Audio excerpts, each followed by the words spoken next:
the greatest entertainer ever. He was the greatest guy. If you work with Sammy and you said, it's a beautiful watch, oh, he'd take it, he'd give it to you. I mean, he was that kind of guy.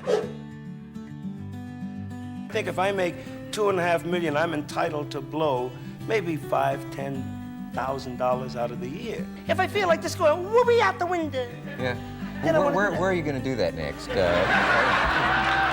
When I worked with him, every place he went became his house. So he brought his Barker Lounger chair, his 119 photos, put them on the wall of every dressing room he worked in. Like when we would do Harris for a week, he'd go into his room, it was his den.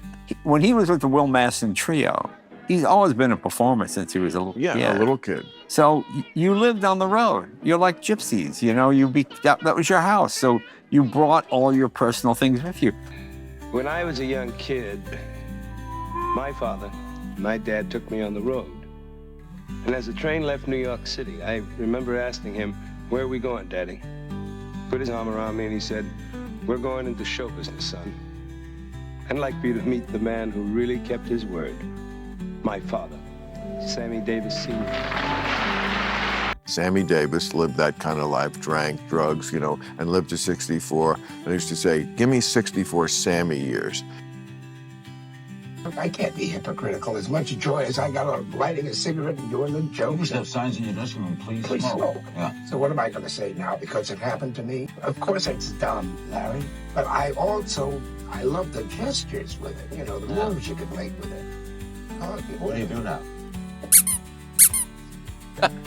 You know, but he was a wonderful human being. He was a great guy.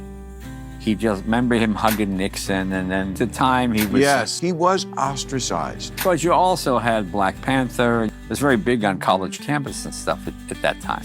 Washington, October 16.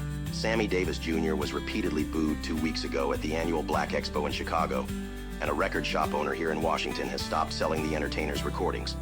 But I remember what Sammy said at the time when they asked him about the Nixon thing. I'm a Democrat for President Nixon and his re-election. I can only say the thing that motivated my change was a year of just collecting pure, unaffected facts.